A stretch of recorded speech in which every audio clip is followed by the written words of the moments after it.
জয় হিন্দ।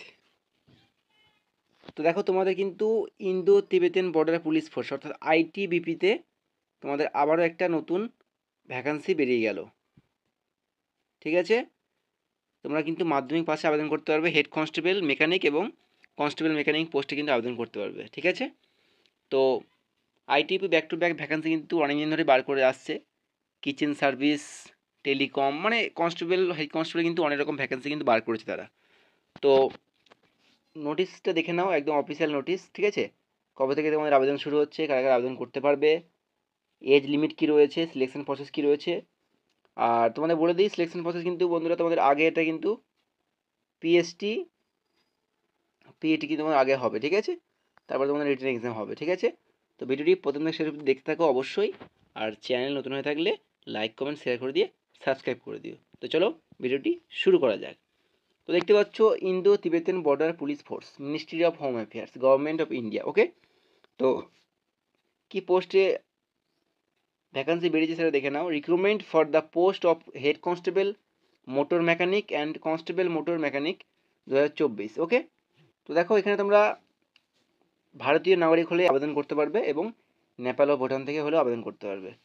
তো head constable motor mechanic, constable motor mechanic, তোমরা এখানে বেতন কত পাবে দেখে নাও। স্যালারিটা পে লেভেল 4 অনুযায়ী তোমাদের বেতন দেওয়া হবে 25,500 টাকা থেকে 81,100 টাকা। এটা কিন্তু হেড কনস্টেবল মোটর মেকানিক। আর কনস্টেবল মোটর মেকানিক দেখতে গেলে 21,700 টাকা থেকে 69,100 টাকা। ঠিক আছে, এবার তোমাদের ভ্যাকান্সিটা দেখে নাও, তারপরে আমি বাদ বাকি সব বলে দিচ্ছি স্টেপ বাই স্টেপ। ওকে, তো দেখো তোমাদের হেড কনস্টেবল মোটর মেকানিকে রয়েছে টোটাল 7টা, ইউআর 2টো, এসসি একটাও নেই, এসটি 3টে আছে, ওবিসি একটা, ইডাব্লিউএস একটা, টোটাল 7টা রয়েছে হেড কনস্টেবল মোটর মেকানিক। ঠিক আছে, এবং তোমরা দেখো কনস্টেবল মেকানিকে রয়েছে টোটাল 44টা, ইউআর 17টা, এসসি 7টা, এসটি 7টা, ওবিসি 7টা এবং তোমাদের ইডাব্লিউএস রয়েছে 6টা। ঠিক আছে, দেখতে পাচ্ছ টোটাল 44টা, তাহলে 44 সাথে টোটাল তোমাদের কিন্তু 51টা কিন্তু ভ্যাকান্সি তোমাদের বেরিয়েছে।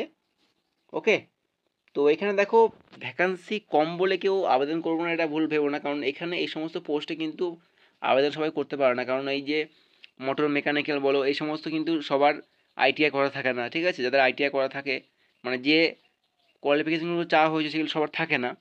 তো ভ্যাকান্সি কম আছে বলে অ্যাপ্লাই করবো না এরকম চিন্তা ভাবনা কিন্তু করো না। অবশ্যই তোমার যদি তুমি এই ভ্যাকান্সির জন্য এলিজিবল হও অবশ্যই আবেদন করে দিও। ঠিক আছে, তো দেখো কি বলছে, the vacancy are tentative and may increase or decrease. তো এটা এখন টেন্টেটিভ রয়েছে, ভ্যাকান্সিটা কিন্তু বাড়তেও পারে কমতেও পারে। তো ম্যাক্সিমাম সময় কিন্তু কমে না, বেড়ে যায়। ওকে, এবার দেখো তোমাদের ফর্ম ফিল আপ করতে কিন্তু তোমাদের 100 টাকা লাগবে।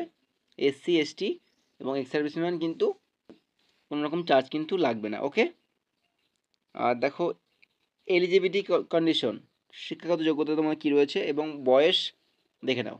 তো তোমাদের হেড কনস্টেবল মোটর মেকানিক যেটা রয়েছে সেটা কিন্তু 18 থেকে 25 বছরের মধ্যে হয়ে থাকলে তুমি আবেদন করতে পারবে, এবং তুমি যদি এসসি এসটি হয়ে থাকো তাহলে কিন্তু বয়সের 5 বছরের ছাড় তোমরা এখানে পেয়ে যাবে। ওকে, এবং ওবিসি হয়ে থাকলে তোমরা কিন্তু এখানে 3 বছর ছাড় এখানে পেয়ে যাবে, আর নর্মালি 18 থেকে 25। এবার কথা হচ্ছে ফর্ম ফিল আপ করতে গেলে তোমার শিক্ষাগত যোগ্যতা কতটা কী প্রয়োজন সেটা দেখে নাও।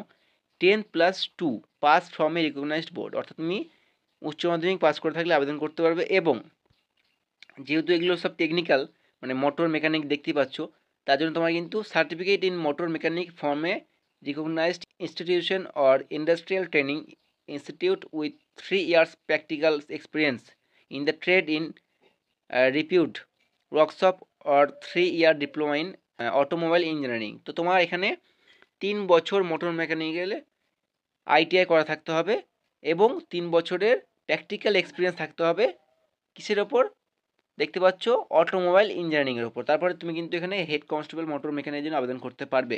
তো আমি সেটাই প্রথমে বললাম যে এই সমস্ত এলিজিবিলিটি সবার থাকে না, তো যাদের রয়েছে অবশ্যই ফর্ম ফিল আপ করে দিও। ঠিক আছে, এবার দেখো এখানে ভ্যাকান্সি সবথেকে বেশি রয়েছে যেটা হচ্ছে কনস্টেবল মোটর মেকানিক, মানে এসএসসি জিডির মতো কিন্তু এখানে স্যালারি দেওয়া হয়। তো এখানে কিন্তু বয়সের সেম রয়েছে 18 থেকে 25। ঠিক আছে, এবং তুমি যদি এসসি এসটি হয়ে থাকো 5 বছরের ছাড় পেয়ে যাবে, আর ওবিসি হয়ে থাকলে 3 বছরের বয়সের ছাড় তোমরা এখানে পেয়ে যাবে। ওকে, আর দেখো তোমরা এখানে মানে কনস্টেবল মোটর মেকানিক যেটা বলা রয়েছে, অনলি 10 পাস লাগবে, এইচএস লাগবে না, এবং ইন্ডাস্ট্রিয়াল ট্রেনিং ইনস্টিটিউট অর্থাৎ আইটিআই সার্টিফিকেট তোমাদের মানে আইটিআই কোর্স কিন্তু করা থাকতে হবে মোটর মেকানিকে, এবং 3 years experience in respective trade from a recognised, ঠিক আছে, এবং 3 বছরের কিন্তু তোমার এক্সপিরিয়েন্স লাগবে এই মোটর মেকানিকে, তাহলে তুমি কিন্তু এখানে আবেদন করতে পারবে। ওকে, সম্পূর্ণ ভর্তিটা কিন্তু অনলাইন মোডে হবে, ঠিক আছে। তো এবার দেখো তোমাদের selection process. The selection process will consist of physical efficiency test, তোমাদের যেমনটা বললাম যে আগে ফিজিক্যাল হবে, তারপরে কিন্তু তোমাদের বাদবাকি প্রসেসগুলো হবে। তো দেখতে পাচ্ছি প্রথমে তোমাদের পিইটি এবং পিএসটি প্রথমে হয়ে যাবে, তারপর ভেরিফিকেশন অফ অরিজিনাল ডকুমেন্টস অর্থাৎ তোমার তারপরে ডিবি হয়ে যাবে, এবং তারপরে তোমাদের কিন্তু রিটেন এক্সামিনেশন হবে এবং প্র্যাকটিক্যাল স্কিল টেস্ট বা ট্রেড টেস্ট বলতে পারো, দেন তোমাদের ডিটেল মেডিকেল এক্সামিনেশন ডিএমই এবং আর্মি হবে, ঠিক আছে। তো আগে মাঠ, অনেকে মাঠে যাবে না, ঠিক আছে, ফর্ম ফিল আপ করে রেখে দেবে। তো এই সমস্ত ভ্যাকান্সিগুলো চাকরি কিন্তু ভালোই পাওয়া যায়, মানে ভ্যাকান্সি কম হলেও কম্পিটিশন খুব একটা বেশি হয় না, ঠিক আছে। তো এই হচ্ছে আমার সিলেকশন প্রসেস। তো তোমাদের দেখো online application mode will be opened, তোমরা কিন্তু ফর্ম ফিল আপ করতে পারবে 24শে ডিসেম্বর থেকে, ঠিক আছে।